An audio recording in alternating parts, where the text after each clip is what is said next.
while civil war may or may not have the same result. The Shia also want settlement with the Sunnis as the only way the country can unite against the foreign jihadists who aim their terror mainly at the Shia. The Kurds also favor our continued presence.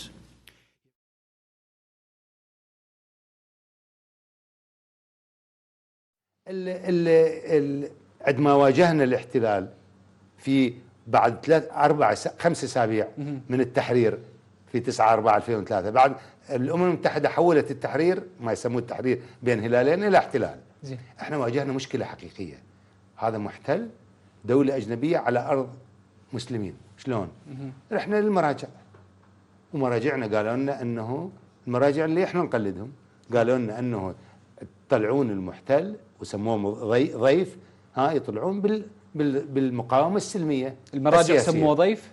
اي سموه ضيف، نعم. منو أهم هاي المراجع؟ لا ما يحتاج هسه نشخص، احنا عندنا مراجع، من نقول المراجع، من نقول النجف، من نقول كلها واضح، الضمير يندى لأهله، واضح، ما يحتاج.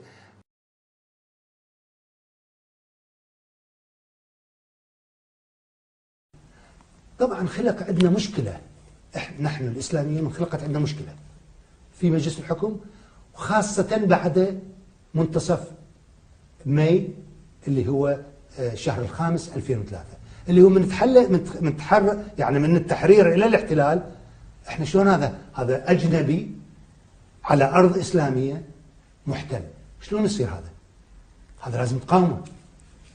ذهبت إلى المرجع اللي أنا أقلده، اللي احنا نقلده، وقال أخبرنا أنه نحن نقاوم المحتل، أو نسميه الضيوف في ذلك. الضيف يعني باقي مدة ويطلع، نطلع المحتلين، يعني نخرجهم من بلدنا بالمقاومة السياسية. هذا كلام أكيد على لسان السيد علي السيستاني، هذا قاله لك مباشرة. مرجعية النجف لأكثر من مرة أنه نحن نقاوم مقاومة سياسية لإخراج المحتل من بلدنا.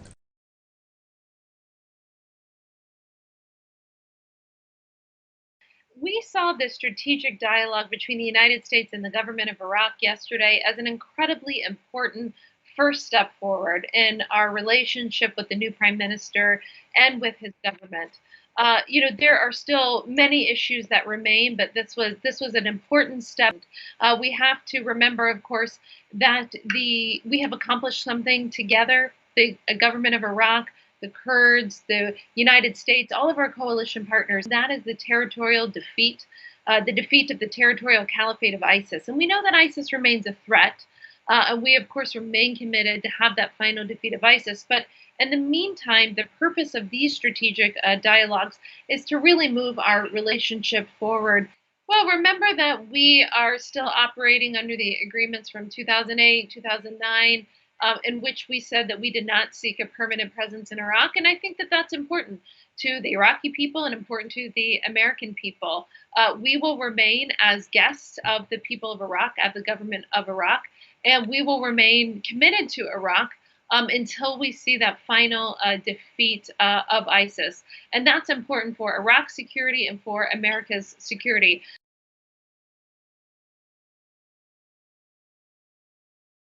في هذا الموضوع. الشيء الثاني ما تتحدث عنه قرار مجلس النواب الذي صدر، حقيقة هو قرار بالجانب القانوني يجب البحث. اثنين، في اللحظة التي صدر فيها كان الحضور لا يمثل كل أطياف العراق حتى يأخذ بعد الوطني. الشيء الثالث، المرجعيات الروحية والدينية بما في مرجع بالنجف أيضا كان لهم رأي. حاجة العراق إلى المساعدة الدولية ليست مجال خصام سياسي ومزايدات بقدر ما هي حاجة نحن نقدرها لوضع البلد.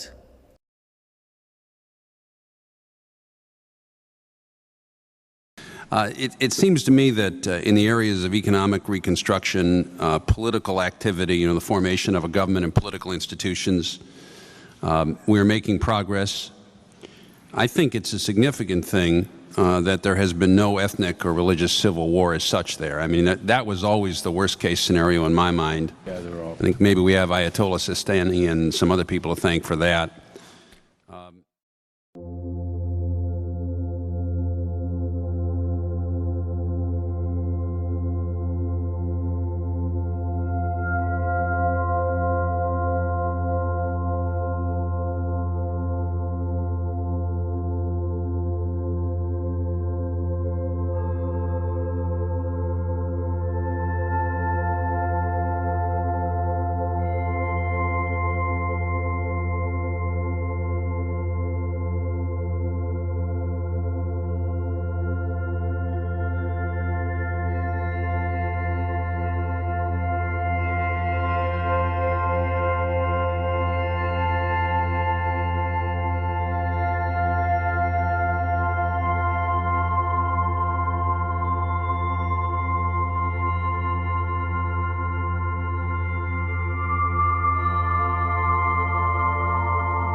The last thing I'll point out is, first, in the wake of yesterday's operations near Najaf and really our operations to date, a prominent cleric, Grand Ayatollah Sistani, who had been placed under house arrest by the regime for a considerable period of time, issued a fatwa, and it was done this morning, instructing the population to remain calm and to not interfere with coalition actions. We believe this is a very significant turning point and yet another indicator that the Iraqi regime is approaching its end.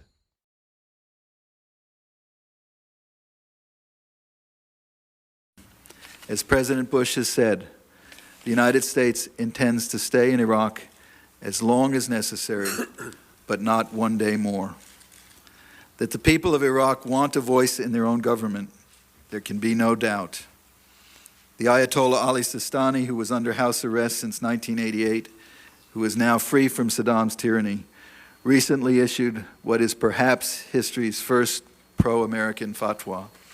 He advised believers, quote, not to hinder the forces of liberation and help bring this war against the tyrant to a successful end for the Iraqi people.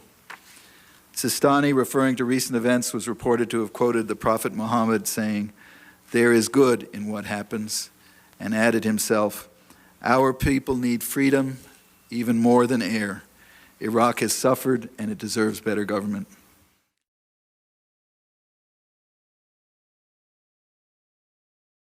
What happens when there's another Naftia and or in Karbala there is another major undertaking? One of the militias goes off the wall, and our U.S. commander says, we're going to go in and take out Saudi, we're going to go in and take out whomever.